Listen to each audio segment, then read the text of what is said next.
the common man that our society would recover from its troubled times. But we're far from 1930, and I deal with a different kind of fire. For a new era of worldly frustration, we offer a fresh conversation. I'm Greg Carlwood, and these are the Higherside Chats. Ladies and gentlemen, boys and girls, welcome to THC. You know me, the man who calls himself the Carlwood, and I'm here to tell you that you've been lied to, manipulated, and deceived before your first breath of air. Born into a structured society of forced dependency on easily managed and controlled resources, while more efficient and sustainable technologies are reserved for the underground bases of the world's elite. Fortunately for us, Higherside Chatters, today's guest, Stan Deyo, has traversed the world beyond top-secret security clearances and hidden sciences. Working on anti-gravity saucer-shaped craft and free energy systems, he's now spent the past 30-plus years telling his amazing story and schooling the people on the hidden hands that have replaced the world of what could be with the world of what could be controlled. He's the author of 3 books, most famously The Cosmic Conspiracy, a lecturer, educator, and a brilliant mind. I couldn't be more thrilled to have him here. Stan Deyo, how are you? Hi, Greg. Good to be here. The bio sounds better than real life. That's good. I ought to run for politics. Hey. Right. I will write your speeches. Yeah, sounds great. So what are we talking about today? Well, you know, your story is so profound because it sheds light not only on the secret technologies of the world's elite, but also how they absorb anyone who comes across these technologies independently. And I know you've been telling this story for decades now, but please tell the people how you got mixed up with James Maxfield, Edward Teller, and their Black Ops projects in Australia. Okay, well, back in 1971, I was working in Dallas as a senior systems analyst at a conglomerate of about 100 corporations that had dealings with illegal arms trade, et cetera, in the Middle East as one of their operations. And I was an undercover informer for the FBI there. And while I was there, I also worked on some of my own research into propulsion and aircraft. And I had a blackboard. I had a private office, and I had a blackboard that swiveled. And on one side was company business, for them. And the other side was Stanley business when I was having lunch or whatever. Because we worked long hours, sometimes, 20 hours a day, and sometimes we didn't get to go home. So I had to do that if I wanted to get any research done.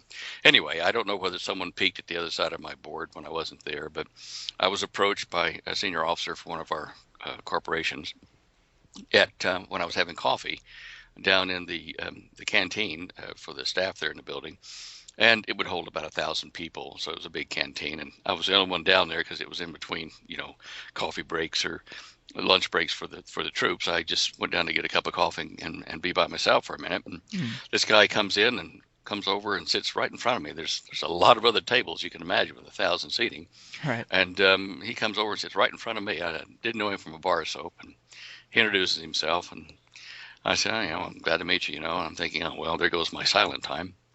What are you doing? What do you do here? Yeah, I told him. And he says, are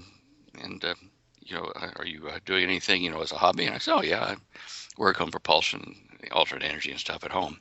What kind of stuff? So I told him. He said, oh, that's very interesting. You ought to go see a friend of mine, Dr. James R. Maxfield. He'd be very interested in talking to you about that. And I said, oh, yeah, well, thanks. And we got up and finished our coffee and went off. And about a month went past, and I sneaked down to have another private coffee. Darn if this guy didn't show up again in an empty canteen and come sit in front of me again. And he was European, one of those SKI type names. I know who it is, but no point in pointing him out here.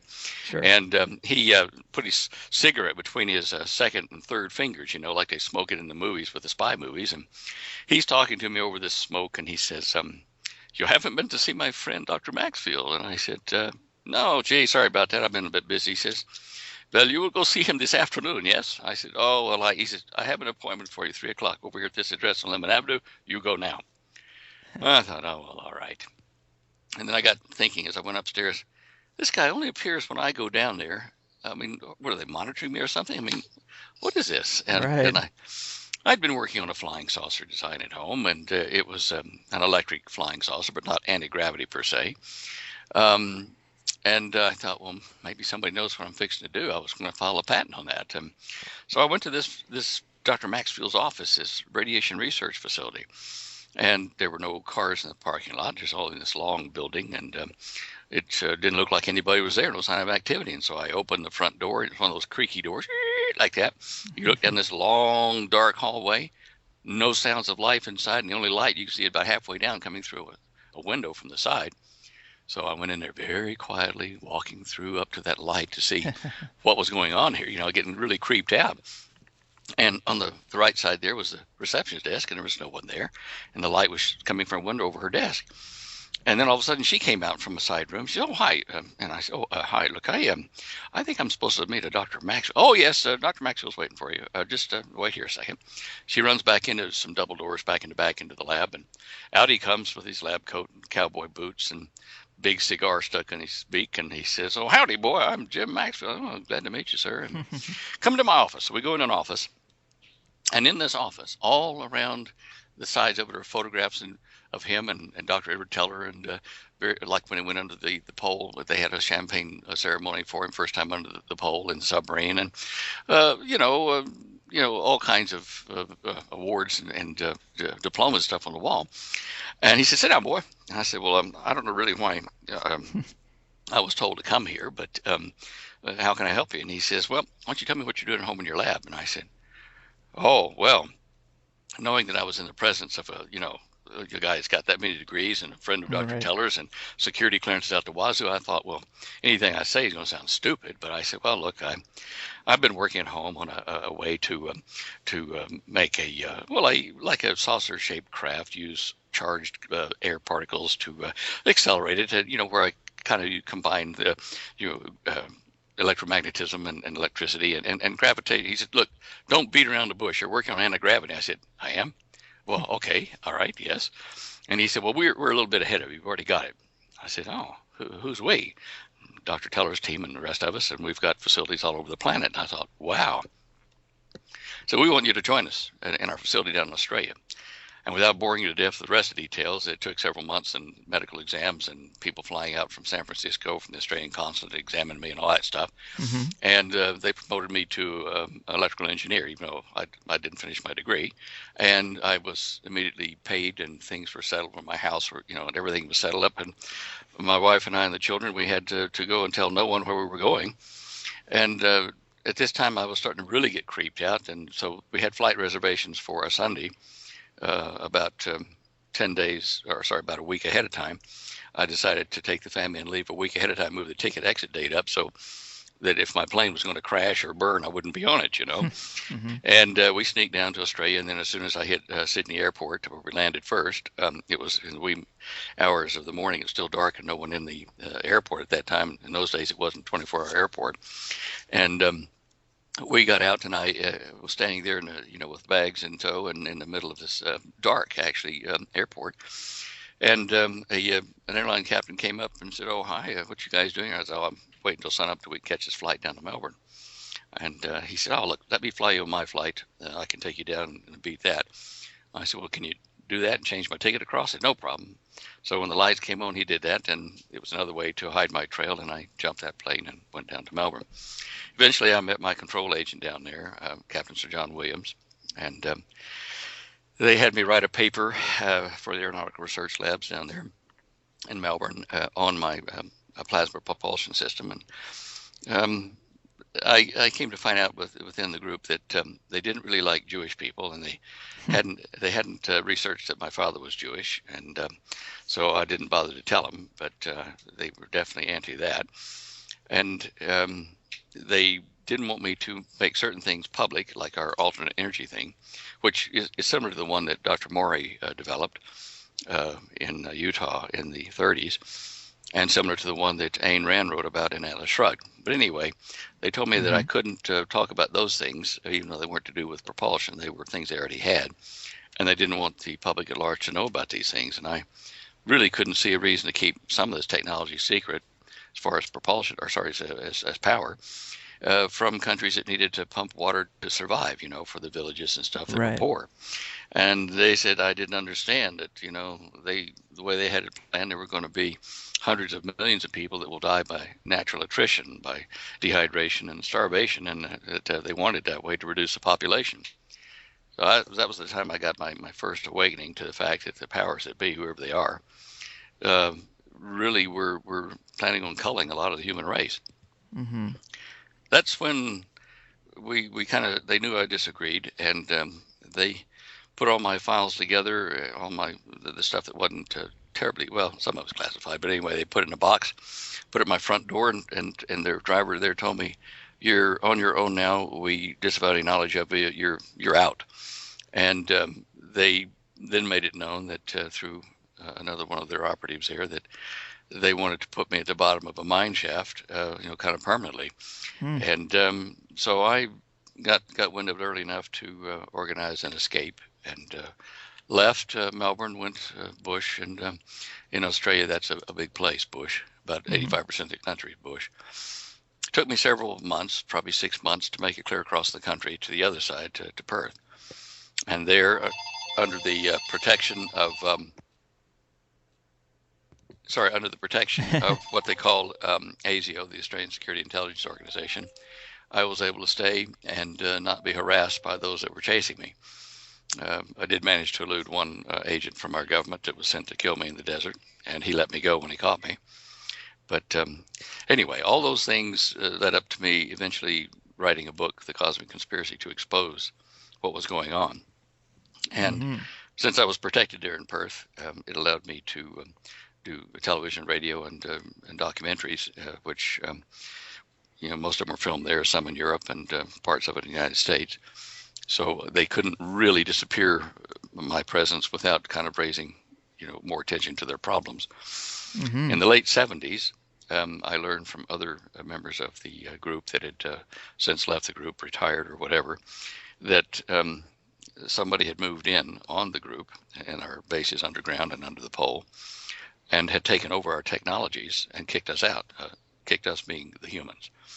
There were some pretty weird ducks apparently that were non-human per se, Right, on our basis. So that's the basic background of what we're talking about. sure. And I want to get into that, but at first, at the risk of getting too technical, would you mind explaining the way anti-gravity and energy density work to allow the UFO-type crafts to exist and move the way they do? Yes, it's in the beginning with the charged aircraft, saucer craft, there were two direct currents involved in the atmosphere around the craft. And actually, some of it penetrated the crew as well. But these currents were at right angles to each other, and they produced what's called a Lorentz force. And in the early days of the saucer technology development, the kind of nickname for a saucer craft was the Lorentz-O, meaning a circular toroidal craft with these twin direct current pulses going through it. You can see an example of this by taking a glass of salt water and putting a nail hooked to one end of a battery in the center of it, and putting some aluminum foil and a strip around the inside of this glass of water so it forms a loop, and hook that to the other side of the battery, and you'll see immediately bubbles form, but they will spin in a vortex as what's called the Lorentz force occurs between these. And you have to put a round magnet around that as well. Sorry, a north-south magnet up and down, but we did it with test tubes and stuff to show people originally. Mm-hmm. So it spins, and when you have a spinning fluid like that, you virtually make a flying tornado around your craft.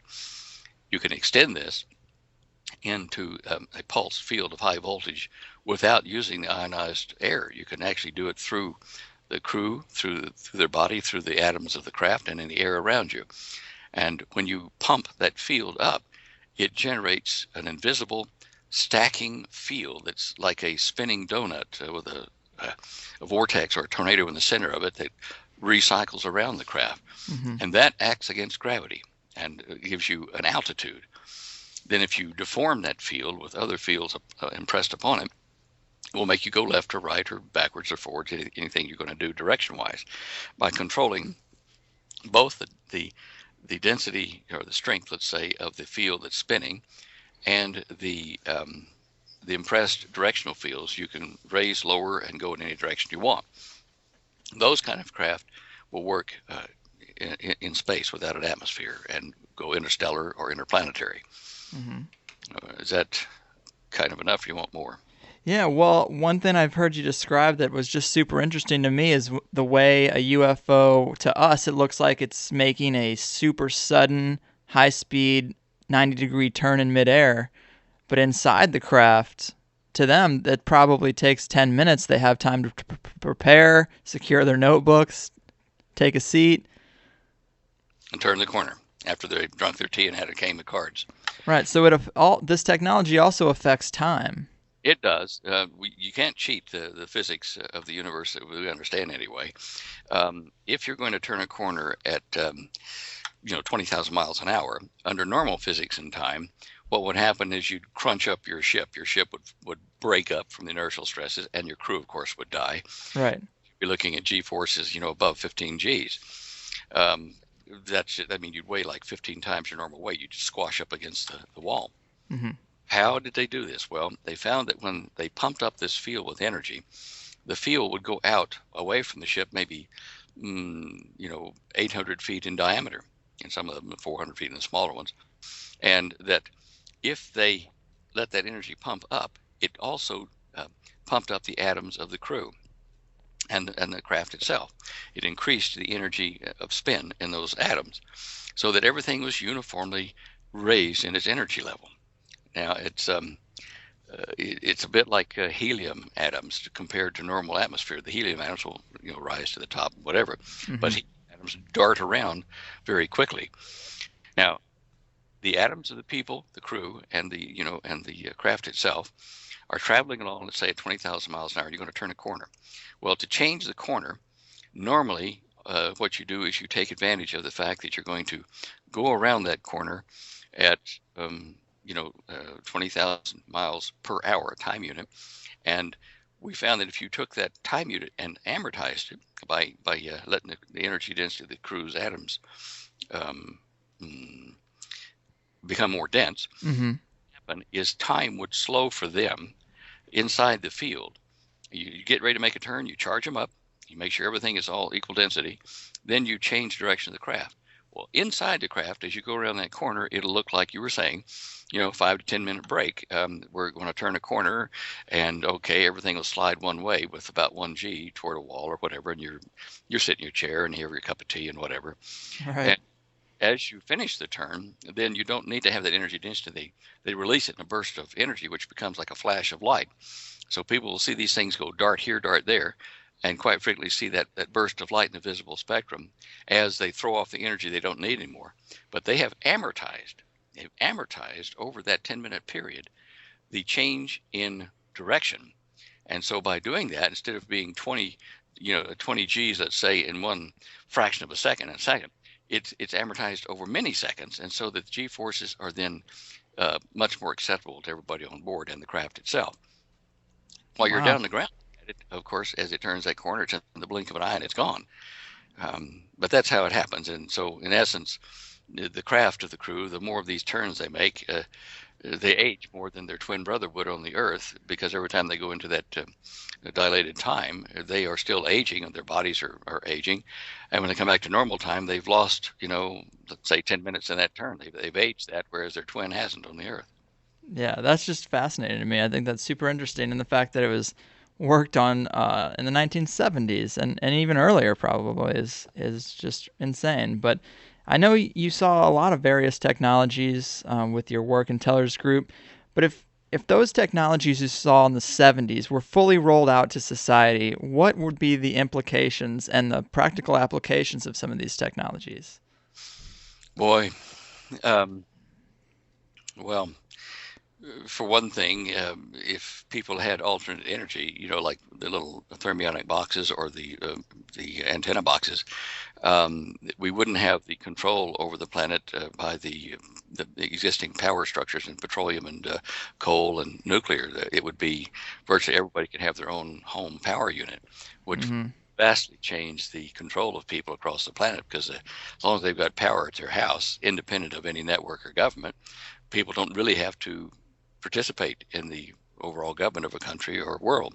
And the control would be lost. So obviously we'd have either massive civil war and going back to tribal structures as people overthrew the overlords once they got that energy or those devices.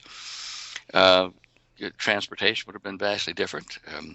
We could have openly been exploring the moon and asteroids and nearby planets with these craft.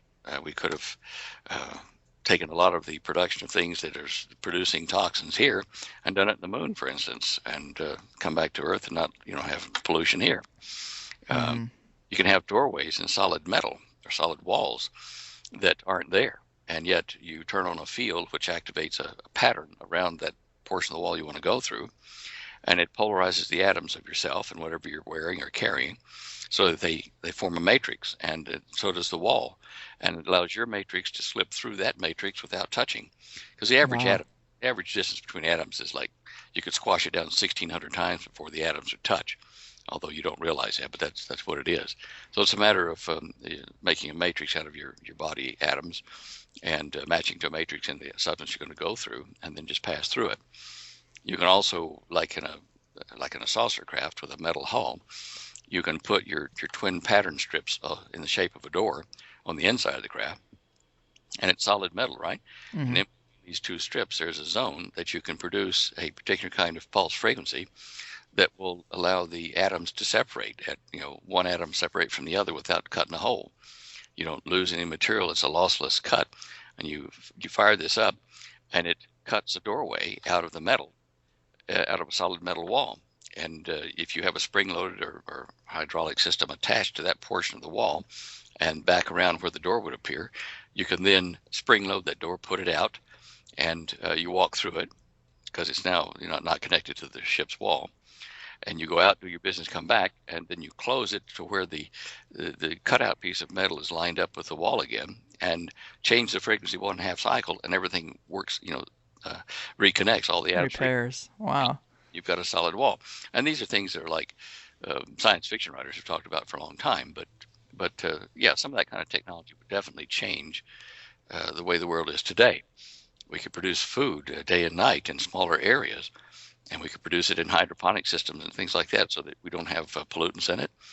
We wouldn't have a lot of the greenhouse gases and things that are just a normal byproduct of us living and our livestock living and stuff like that.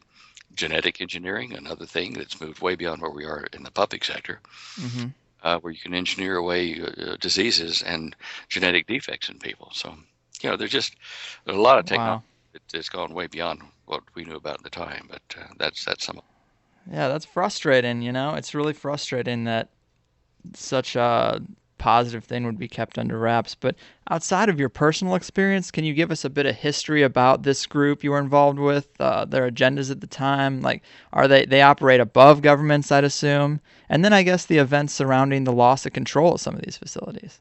Well, the popular name for this group of individuals is the Illuminati. Right. Certainly since Adam Weishaupt formed the Illuminati within the Masonic Order in Bavaria in 76, something like that. I forget when it was, in the 1700s. But since he formed that, and then since that group was allegedly disbanded and everybody put in jail, nobody knew publicly about the Illuminati any longer.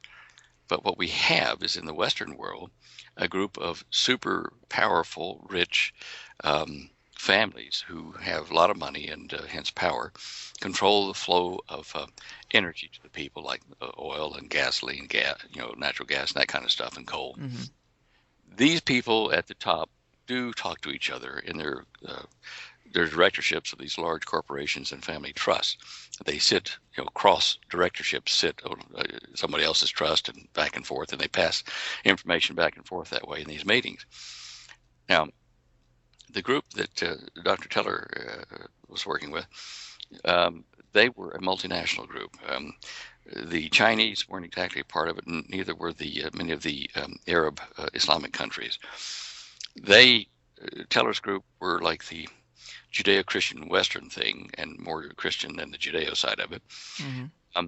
And they wanted to deplete the oil reserves and hence the power of the Arab oil-producing countries and China as well, and Russia. They wanted to deplete, not Russia at the time, but Russia now. They wanted to deplete their ability to manufacture weapons and to compete in the economic market so that the Western nations could control the planet with our style of government and our philosophy. To that end, various things like the free energy devices were capped off because they wanted the world to use up the energy in the Middle East. And if it wasn't being used up fast enough, burn the fields like in Iraq during the Gulf War. And then the next thing, of course, is to have a war in the area which nukes those fields so that they are irreparable for a long time.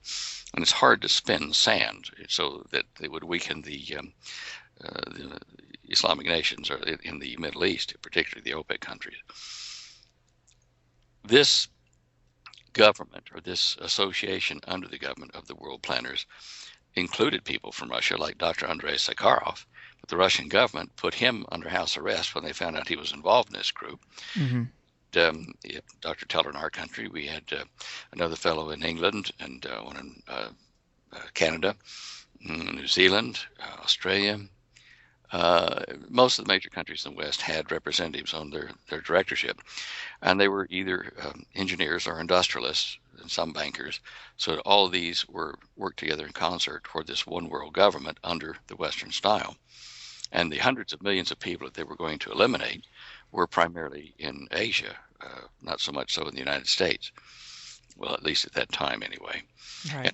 See one document, I had a courier, CIA courier, that had a handcuff to his wrist, and without going into the long story, I was able to see his open briefcase and actually pull out the document he was taking back to Langley, to where they were going to allow 100 million Indians in Asia to die by withholding grain loans at the right time. And it would look like nobody's fault, but they would still die from hunger. Mm-hmm. Now that's, I laid eyes on it, and it was a real document. So anyway, these people, these engineers and scientists in Teller's group had facilities they buried underground, and in one case under the South Pole, you had to get to it by submarine. And people just could not get down inside these underground. They couldn't spy on them from above ground like everybody thinks Area 51 was a big deal. Right. But, you're not going to see anything above ground that you aren't meant to see. So with all these underground facilities, they were sharing them. Now, I'm going to tell you hearsay now because I never met an alien in my life. At least Sure. I know of. Yeah.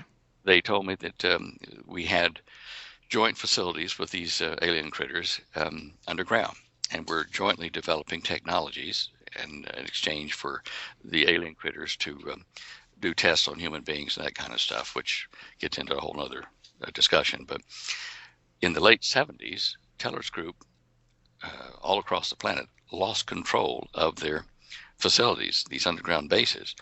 The alien critters revolted or kicked us out, and I think it was because simply that they had built up our infrastructure underground so they could manufacture the technologies they really wanted to do without sharing them with us, so that they could have a weapons facility there and other things they would need to take over the planet, not from us so much, but from what the ancient biblical records talk as the Son of God returning through a parallel dimension gateway. I guess the best way to explain it. Mm-hmm. This great battle is coming, and they needed to have technology that they weren't allowed to gate through when they came through the gates, which I think was probably called the Tower of Babel in the ancient legends in the Middle East. Is that? Yeah, that is super interesting. I mean, I've heard before that I believe Eisenhower had met with some Greys. I've heard that story before. That rumor going around. There was actually, I believe, a retired congressman who came out just recently and said that he saw a document that they had that meeting. Have you heard about Eisenhower meeting with Greys at all? Yeah, I heard about it. Probably the same source you did, but the gray critters, they have short ones and tall ones that are mentioned in the public lore. I think that these things are really like androids or like biological robots. Mm-hmm. They seem to be rather emotionless, soulless, and just function as a very bright computer on two legs. I think they were made for the purpose of creating an interface between the true superhuman beings, which are probably a little bit taller than we are, who came through the gates, who've been cast out of the parallel universe in a war they're having there. And they're making their last stand against the authority there, which we call God, here and in the near future. Now, to do so in a world where the Christian thrust and the Jewish information thrust has made it clear that in the last days of this age, before the long 1,000-year peace reign on the earth, that there's going to be a great battle here between the rebel from the heavens and the true king of this planet. That meant that we would be looking for a bad dude to arrive, and the whole UFO situation has been engineered by by Satan. Let's call him what he is. And you're talking about, now when you say God and Satan, I mean, are you talking about actual entities? Yep. Okay. Just to clarify, because I grew up in a Catholic school, and I'm kind of off-put by religion, but at the same time I love things like the show Ancient Aliens. And when you interpret the Bible and some of these ancient texts that I've heard you talk about, you see them as descriptions of technology in a lot of ways, right? Well, yeah, certain technologies and people. I mean, they're real beings as far as I'm concerned. And right. Like Yeshua, Jesus in the English is a real being and will come and set the planet correct after overthrowing the satanic forces here. But I mean, that's a kind of a very mild way to put it in a big overview. But we are all that study prophecy expecting to see an evil, bad leader of the planet, the one world dictator, the Antichrist, come to power. Mm-hmm. Expecting that. Now, if you were Satan and being as bright as he is, you would have to invent some sort of a ruse to fool the people of the planet into accepting this. Okay, just hold on one second. Yeah. Sure. Okay, you'd have to fool the people of the planet into accepting the fact that these Greys are the ones that are going to try to make an Antichrist and all that kind of stuff be defeated. Now, the Satan himself wants to come as a messenger of light and peace and love and harmony. So he has to have bad guys for you to see being destroyed. Right. Use them as a proxy. Yeah, and I think it's going to go wider than just these little gray critters, which everybody's afraid of because they abduct people and do terrible things to them. But everybody basically today knows about the Illuminati and the one world government and the rich, ultra nasty people. And wouldn't everybody get excited and clap and cheer if the Illuminati were taken down and the little gray critters were taken down by this new being who comes in these flying saucers with these minions that are all happy times and look like us but are a little bit taller, and they're going to bring peace to the earth and they're going to appoint a human to run the planet? Well, hey, it's a ruse, and I've talked about that in the last chapter I added in the Cosmic Conspiracy in 2010 it was, because it's in the book of Daniel where it absolutely tells and warns you about this. And Satan will pose as a little g God, a creator of earth and its people, and that will fit in exactly what Daniel is talking about. He does say it will happen. So I'm warning people, look, we're going to see alien critters announced officially, and people are going to say, well, I always knew they were there. But they're going to be two groups. Mm-hmm. One, the Greys and stuff that are allegedly bad guys, who were actually built and controlled by the ones who will come posing as messengers of truth, love, light, harmony, whatever you want to call it. And they will offer us a deal that we can't refuse. Save the planet, save your lives, and peace on earth. And obey. And people will run to this. Once our governments are turned over to this new centralized world government and the Antichrist, obviously, things will start to change. Now, that's why it's been so important for me to reveal certain portions of the technology and what they were doing to show you that you don't want to be fooled by the first arrival. Any being, super being, space or parallel universe or whatever, any super being that manifests here on the earth and tells the people of earth, I'm here to save you, and it's okay, and I'll get rid of the bad dudes. I'm out. Yeah, I'm here in the desert in this secret place, or I'm up here in orbit of my spaceship, or I'm down below in my underwater base or whatever. Anybody that doesn't come where all eyes, living humans and living animals of all kind, cannot see and recognize its presence simultaneously across the planet. Any being that doesn't have that power but claims to have, deity-like status, don't believe it. Because the scriptures are very specific.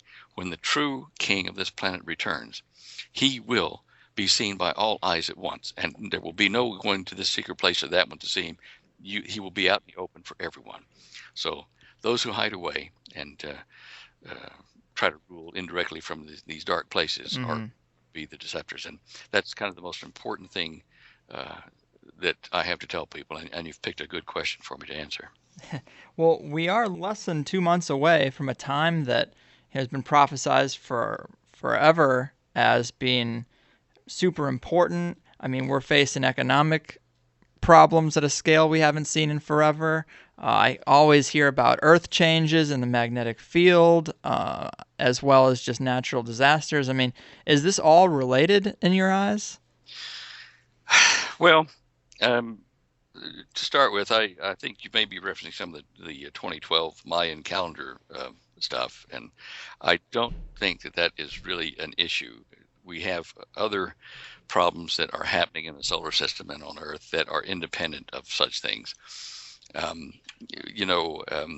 think that we do have engineered crises in energy, and hence in the weather, and also in economies and in diseases. So don't be thinking that everything's coming to a head at the end of this year. We are going to increasing problems, and that they've already started. And without getting into the political situation, just the sun itself is such a serious threat to us, because the sun every 22 years goes through a complete 360-degree reversal of its magnetic poles. Every 11 years, the magnetic poles of the sun flip, and then every 22 years, they're back to normal. Now, that magnetic field stretches out into the solar system in spiral arms of like a spray of solar particles called the solar wind. And if you know what a Catherine wheel is, it's like that. There are spokes that spin out, like galaxy looks when it's forming. Arms that spin around like in a vortex. And we pass through those arms all the time in varying degrees of density. That's solar wind. The Earth's magnetic field is a matter of record, this is not hearsay, is weakening, and it is weakening rapidly. It does periodically in history weaken to the point that it flip-flops upside down, and North Pole becomes South Pole magnetically.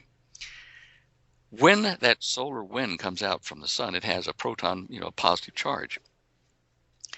As we react with that on Earth, if our magnetic field becomes so weak that it's unstable and can flip upside down to match that of the sun, then our pole will shift. And I think it will shift on one of those 11-year periods. Right now, we are approaching that over the next 12 to 18 months, where that polar magnetic reversal of the sun may affect ours and flip ours upside down. And we're seeing drifts in the magnetic field, severe drifts, more than we've ever had in recorded history, in human history anyway. So how would that affect people if the Earth's poles were to flip-flop? Well, it's the transition period that's dangerous, because although the magnetic field will not go to zero, it will weaken and start to wobble and flip upside down over a period of weeks. During that time, our upper atmosphere, the ionosphere and the Van Allen belts will weaken. And these are like in Star Trek, these are our shields for the planet to shield the sun from gamma radiations from deep space, from the sun, and a whole range of frequencies in the ultraviolet. When we are weakened, when our fields are weakened, these will penetrate to a much greater degree. And having been under an ozone hole myself in Australia and felt it for the days that it was there, I tell you what, it does hurt the skin. It's like needles hitting your bare skin. And it's so bright that your eyes cry, you can't stop it when you're out in the sunlight, even with sunglasses. This is going to be all over the planet in roving fields as the transition occurs. But that's not the only problem. The sun itself is doing something most irregular as far as we're concerned. Human scientists, they have this method of analyzing data which looks at what's happened before and therefore supposes it will happen the same pattern in the future. It's called post hoc ergo propter hoc in Latin. And that means it's always been doing it this way, therefore it will always do it this way in the future. Not so with the sun. Since 1992, solar physicists have realized they don't know a thing about the sun, really, as far as its internal mechanism. In 1992, 2 new spectral bandwidths in the ultraviolet range came out and continued. And we're now starting to get bursts in other little bandwidths that are abnormal. And we're getting some really impressive solar flares this particular cycle as we approach the peak. And even though we measure cycles of the sun by the number of sunspots we see, we don't measure it by the intensity of the emissions that come from those sunspots, nor do we measure it by the area of the sunspots. And so you can have fewer sunspots with larger surface area and emissions of solar flares that would cook our planet. And that's a situation that would not follow the normal sunspot number curve, which people try to tend to base their analysis of the solar cycles on. Mm-hmm. We're approaching right now, within months, the beginning of something with the sun that may see the sun throw off a lot of heavier amount of atoms all over the surface of it. Wow. Point that it's in a dark cloud of debris that it's released. What do you think within a year you think this is going to happen? Or are you pretty confident that this Watching next year to 18 months because of this peak in the solar sunspot cycle. I think that we're going to see the Hale magnetic cycle trigger this. If you do, and get this, there's 4 or 5 places in the Bible, Old and New Testament alike, that predict that the sun is going to be covered by a cloud so dense that when you look at it, from the surface of the earth, that it's like looking through a sackcloth made of hair that has little pinholes of light coming through it, but the rest of it's dark. And at the same time, the sun, that the moon will be turned to a blood red color, and not actually blood, but a blood red color, because of the diminished light of the sun coming through that cloud. Now, how long this lasts, I think it's 2 or 3 weeks. But even the Hopi prophecies predict the same thing. Right. I've heard you talk about meeting with the Hopis and that they are actually preparing in some ways for this type of situation. Where do they get their knowledge from? Well, it's been passed down to them for over 1,000 years they call God by a different name, by Masau, but that he descended in his light craft and talked to them and gave them prophecies to the prophecy keepers within the Hopi to pass from generation to generation until certain signs happen, and they could release the information to their people and then eventually to the world at large. So they had direct revelation by some being. And they're preparing for this that we're talking about now within the next 12 to 18 months? Well, I don't know what their time period is, because when we asked the same question you just asked me, when, they said soon. And Sure.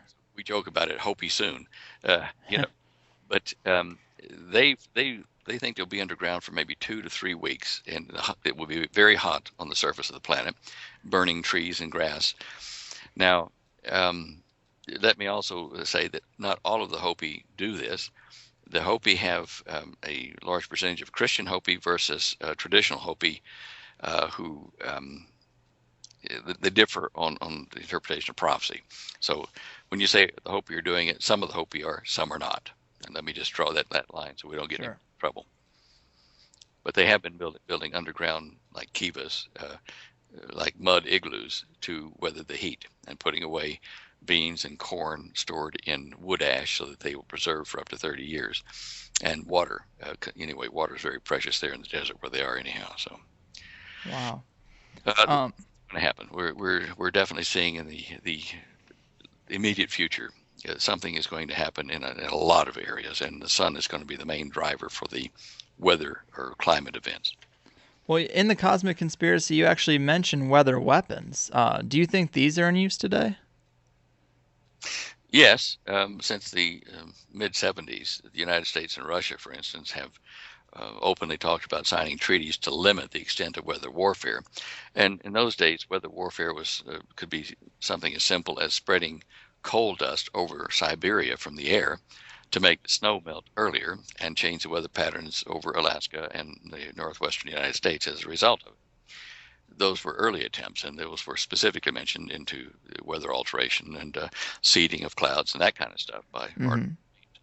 Now, the HARP situation is not controlled on a planetary scale by any one group. Chinese have their version, the Russians have their version, we have our version, and I think there are a few other ones popping up now in some of the smaller nations.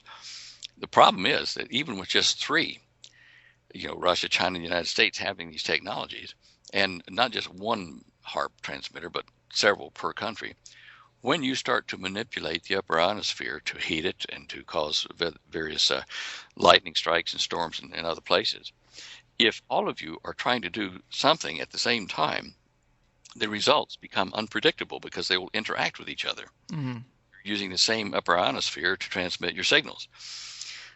This is not good. And it is possible to steer hurricanes simply by heating up the air on one side of the hurricane, even a tornado, so that it pulls one way or the other. So rather than start the hurricane, you can accelerate it or bend its path to a certain degree. It's like taking a water hose and you've got it on hard stream, a solid stream coming out of it. You can take your finger and touch the side of that stream, and you can make it deviate several feet on the end of where it strikes just by a little amount of energy on the side of the stream. Right. And the harp type control is that kind of a thing where your finger's the harp signal, and it can touch the side of a huge weather phenomenon like that and cause it to deviate from where it was going to go originally. There are other factors, I'm sure, that affect the weather, but these are the major ones: the upper ionosphere and the amount of solar radiation that we absorb. And to that, let me address this also: the chemtrails that we see in the sky, which are not really contrails. They are particulates in suspension that are exhausted out from expended fuel and jets. Things. I've heard people say that because they found gels that had come out over certain areas that they were trying to kill people, the test virus or whatever. And this may have been the case over a very small test area or something. I don't know. But in the main, what Dr. Teller proposed and filed patent for was to make an aerosolized metal vapor, in essence, that would suspend in the upper atmosphere to reflect the sunlight in certain areas to help control the weather over areas, to cool them rather than let the sun overheat them.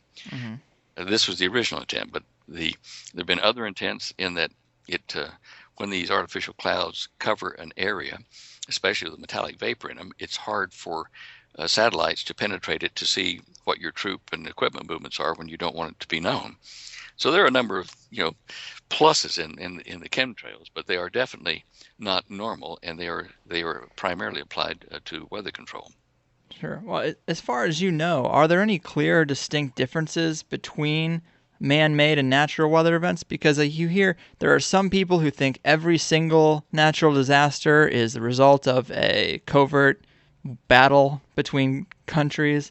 And then you got other people who don't think that's even possible. So is there any way that we can, any clues we can look at to discern if it was man-made? Greg, or manipulated? I don't know what they would be because, they're using normal things, like they're using clouds, they're using hurricanes and tornadoes that are normal. Right. The drought situation is a function of the change in the jet stream a lot of the time. Do we have a way to plot the HARP data or the HARP transmissions real time and see whether they've interacted? I've not seen something that allowed us to see everyone's HARP signal being interpreted on the planet. That might be nice if we could, but other than that, I think that you just have to deal with it and say, well, somebody caused it, either by weather or by normal change in the Earth's ecosystem or environmental systems. This change of the magnetic field is not a small thing.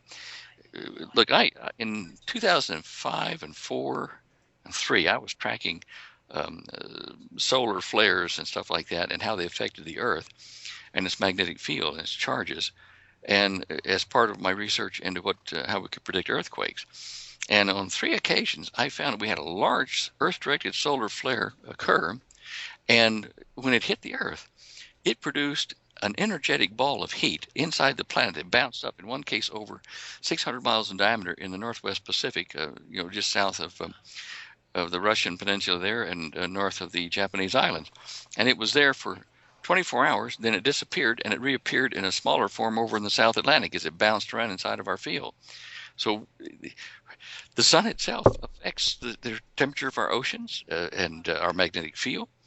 And I'm not so sure that we're not going to see a big increase in Chandler's wobble, the Earth's axis wobble, in periodic outbursts that then return to normal. We're getting reports in from Alaska and some from south of us here on certain days that the sun does not set in the right place, but it rises in the right place. So we've been trying to get hard data from these people and train amateurs who see this stuff to give us exact bearings, time of day, and GPS location so we can verify it. But there's something really unusual happening, and it's not all man-made. We don't the planet. That's a big task. Right. Well, you're kind of touching on something that I wanted to ask you about. Science seems to be taught almost as a belief structure in itself, and that new concepts that don't fit into the established framework are sort of ridiculed and dismissed, like your anti-gravity technology or some of the things we're talking about now. Do you think that is a natural human tendency, or do you think there is some manipulation in the scientific education community to keep people away from these technologies and concepts and understandings? It's both, because if you'll think back, every generation, the older generation resists the change of the newer generation, as balderdash. Mm-hmm. And we see this from generation to generation, even back in biblical times. However, using that as a natural occurrence, there can be an artificial cathedral of science established, which makes its worshipers accept what comes from the political or scientific pulpit, as it were, in the cathedral of science. And I think that I know definitely that there have been a number of technologies that have been suspended or held back from the public in the interest of the public good long term. And you can justify this if you're a one-worlder saying, look, we're trying to do what's best for the human race to allow the biggest portion of the human race to survive what is coming and to not destroy itself in a nuclear war, and et cetera, et cetera. I'm convinced that a lot of the Illuminati that people talk about, at least in mid-levels, are really good-intentioned people thinking we're doing what we're doing for a good cause, and we're holding back information and technologies for a good cause in the long run. Because if we release it too early without global control, it could create a war that would end the planet. Hence, so it's a very hard thing to just simply dismiss out of hand as they're the bad guys. And having worked with some of these guys, these old cotton top cigar smoking, port sipping gentlemen, I can tell you that they think they're doing the right thing. Wow. Well, let me ask you, and we kind of touched on free energy earlier, but you find all sorts of YouTube videos of people claiming to show you how to make a free energy generator at home. I mean, how would you do that? Do you think that some of these videos are legit, or are these people just blowing smoke? Because a lot of my friends who have taken some heavy science courses in college, they don't think this is possible. Well, I haven't tried all of the advertised specials online. Right. I've seen a few of them and looked at their hype and decided these guys are hyping people. The amount of energy they're talking about supplying, are they're ridiculous amounts. And if these were real, they would just simply publish and let people have it. There's no point in trying to make a buck off of it. Everything that I have talked about in developing the Moray system, I've made public, and even the patent office helped when I applied for a patent on it in 2007. They said, we're not going to grant you a patent because we don't think it'll work. And yet they turned around, and the U.S. Patent Office presented my patent application for the first part of the circuit free to the public when they're supposed to seal them as an application that did not go to patent. And it's on the internet now. You can look it up. And certainly I tried to patent the most important part of the device so that I could not be prevented from giving it away if I wanted to. And then when it was out there, well, I just said, all right, it's there. And I give lectures now then and tell people, okay, here's where the energy is. Here's what you need to do. And that way I'm sure that when I die, at least the knowledge of that doesn't die. It's out there. Right. Other scams that are out there for dollars, look, no, I'm not going to participate in that game. And if people can't produce the power structure at home themselves and safely, there's no point even telling them about it. There are 3 ways, maybe 4, that I've found that are safe ways to get alternate energy out of the Earth's environment. One is thermionic conversion through a photoelectric device that converts infrared energy like heat, but radiated heat, into electricity directly through a chemical compound. And they do make semiconductors that do this. In fact, I was just talking to one of the companies yesterday, but they're only in the amount of maybe 1 watt worth of power if you're lucky, and not in the thousands of watts that you need. Mm-hmm. Then there are several methods of taking electrostatics out of the atmosphere and taking wind and converting that to high voltage to drive a Jeffemenko type electrostatic motor generator coupling. There's the Moray device, which takes the whole secret of it is a resonant antenna and converts that into usable AC for your home. All these things I've discussed, and it's I wouldn't trust any of these things or waste my time on the you too can be energy independent type promos on the internet. Mm-hmm. Balderdash. Sure. And another thing, kind of off topic, but I've heard you mention the Philadelphia experiment in passing, which is a legendary story. What do you think? Is there any validity to that story? And what do you think happened there? Yeah, there's some validity to it. I actually talked with Townsend Brown before he died when he was living in Catalina Island there off the California coast. And I discussed this with him after Bill Moore had written the book about the Philadelphia experiment and claimed that Townsend Brown had done this and that. And Townsend told me, he said, look, Bill Moore got carried away and exaggerated a lot of this stuff. But here is the story. It was World War II. And there were very tight budgets for R&D projects for like radar deflection and stuff. Mm-hmm. Our submarines and our surface craft wanted to be able to get close enough to German coastlines without being picked up by German radar. And so they were looking for a way to bend the radar pulses around them so they didn't return back to their sending base and paint them as an object on approach.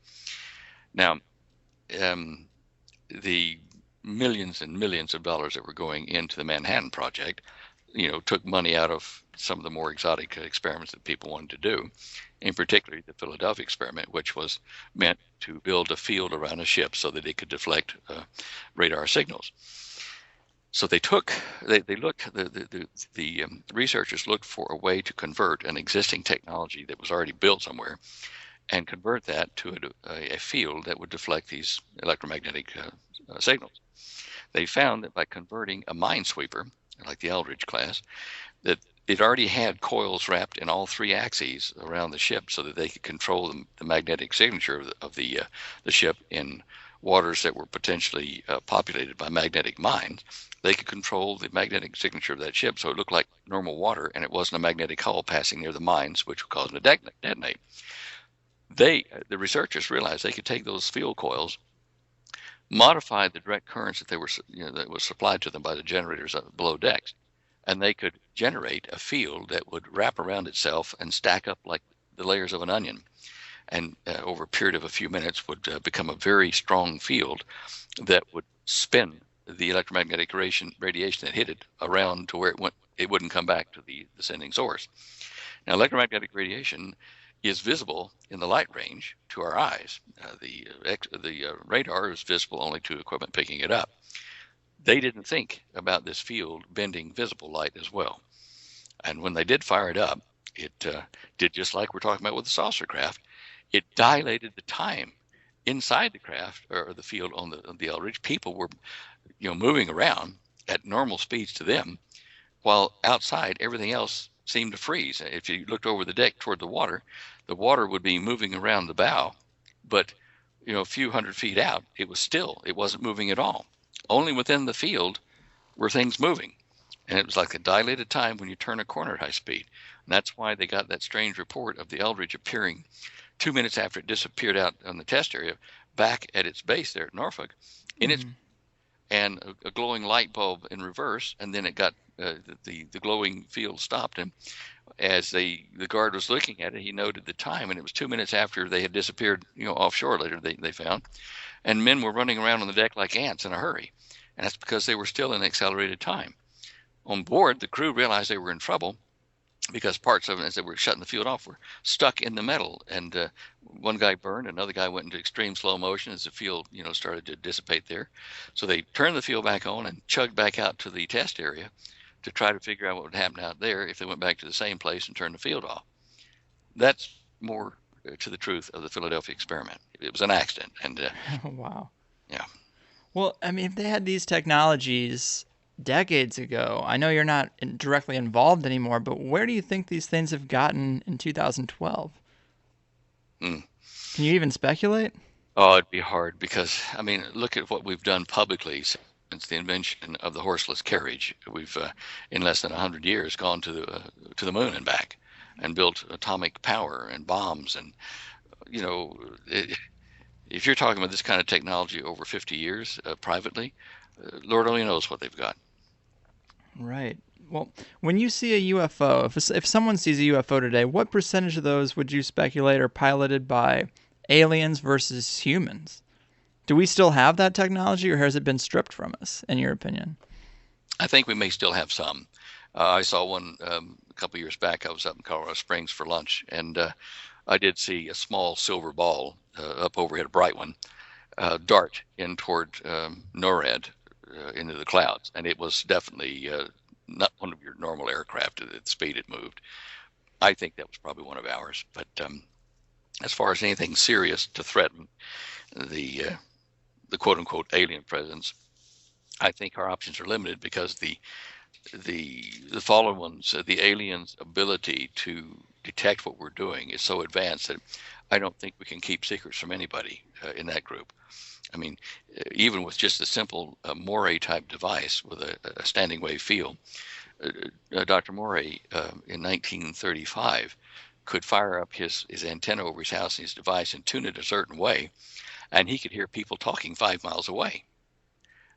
Simply because their voices modulated the field and he picked it up and amplified it on his radio. With that kind of technology advanced to now, I'm sure that people looking for bugs in their house or their office or whatever are wasting their time. No, you don't have anything. The field just goes through and you can read it. So how do you hide an underground base? Doing electromagnetic research and stuff. Do you make a Faraday cage? Well, is that going to get rid of all the detection possibilities? I don't know. At this point, we really, really need help from the good guy with the technology to defeat these guys, and that is the true king of this planet, Yeshua. But without that, we haven't got a chance. We can't do like they do in the TV and movie series V, because we're not going to trick these aliens by sneaking on a little shuttlecraft and blowing up their craft, or right, or Independence Day where they upload a virus. It's not going to happen. Right. Well, I've heard so many people talk about this, so many witnesses that have seen or, heard about these covert wars with aliens in our underground bases. And when I talk to people who haven't heard about it, it's such a hard pill to swallow for them because it seems odd that an alien race would be able to come down to a planet they're not familiar with, infiltrate these bases, one of which, in the South Pole is only accessible by submarine. I'm sure they obviously could use other technologies to get there, but how do you see it possible that these aliens could get down to these, secret societies without ever being exposed or captured on film, or exposed to the masses?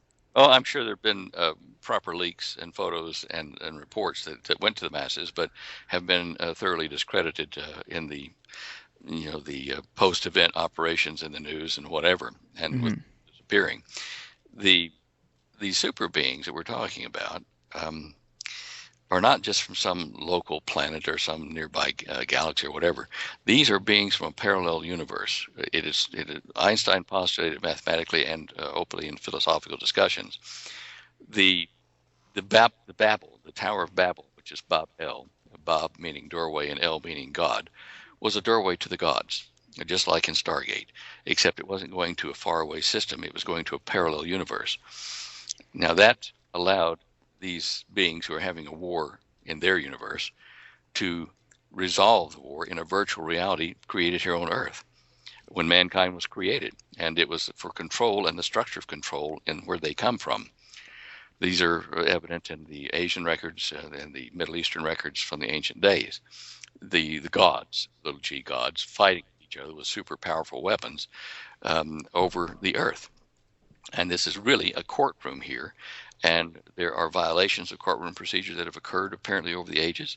But still, it is a virtual courtroom where damage here doesn't affect the parallel universe. This is coming to a close shortly. And even some of the long-range prophecies of the Bible prophets do say at one point in time, the Earth and the heavens as we know it will pass away out of existence, and a new heaven and a new earth will replace it. And I am reasonably certain from what I've studied in the ancient languages that we've translated direct ourselves, there is going to be, and there is now, a difference in energy density between the parallel universe, the levels there, and us, so great that eventually our level will be consumed into that as fuel, if you wish, into its order. Examples: angels in the early days, or gods appearing to man, came in flaming chariots and fire and heat, and an angel appeared personally to a person. It was warm and bright light around them. Right. Demons, ghosts, when they appear, the room gets cold, and they're at a lower energy density level in the existence of things than we are. So there's a level, there's levels of energy density. Lower ones are cooler to us, higher ones are hotter to us. And one example again in the Old Testament dealing with Moses, he was up on Mount Sinai, and he was there by himself, and he was he'd slipped his sandals off and was not lifting his feet but scooting them across the dirt, because God told him, you have to do this to keep from being zapped by my presence. In essence, the field density had to be normalized so it didn't build up with insulated, leather soles or whatever. Mm-hmm. Moses says, look, I want to see who I'm talking to. You're just a voice. Let me see what you look like. So God says, look, I can't do that right in front of you. I can't stand in front of you because my energy would destroy you. But I can project my image on this cloud, and I'll hide you here, get up here in this crack of the mountain where you can't be hurt by my energy, and I'll project on this cloud so you can see what I look like. And that's how he showed Moses without hurting him. Now, after that time, I don't see any records of God appearing or angels appearing, in chariots or whatever to mankind, because it was too difficult. It was too dangerous for our flesh to be exposed to the radiation that accompanied it. So yeah, I mean, these beings are not just local travelers. They are parallel world beings, and they were here at the creation of the Garden of Eden story. And even that tells you in the ancient writings that there was a pre-existence on earth before that time. So the earth can be much older than 6,000 years, as some biblical students tend to think. Yeah, it is interesting to hear you talk about stories that I heard about in the second grade in Catholic school with a twist of science behind them to sort of explain what was just presented to us as essentially magic. Well, it's no insult to say that it's the blind leading the blind, because if you don't understand the technology, it is magic. Right.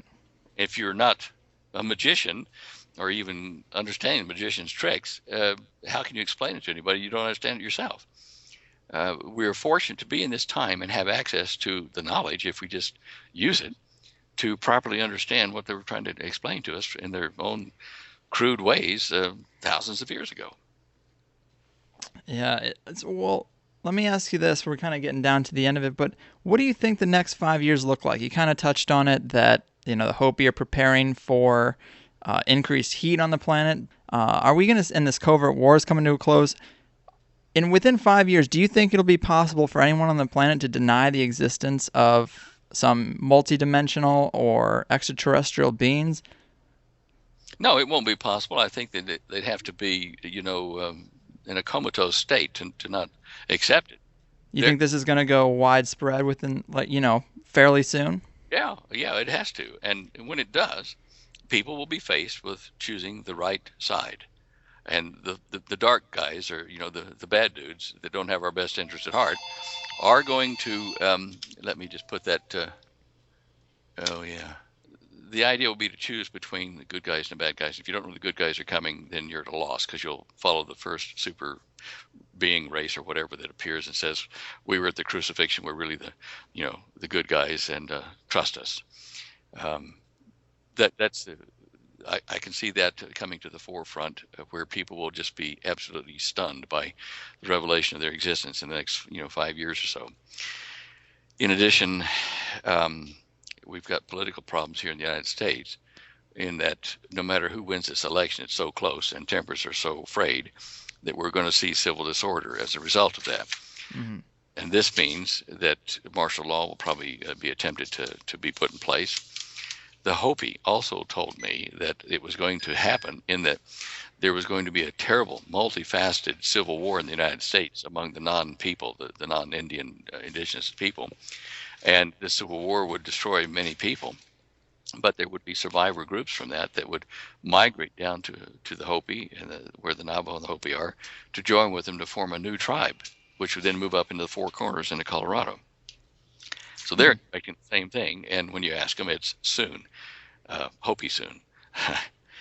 I think that day is certainly approaching. We're a country so divided, and so many polarities between economics, between race, between religion. It's just, gangs and non-gangs, drug users and non-drug users. I mean, and they're armed. And so we're going to see a terrible, unstable time where people die in this country alone.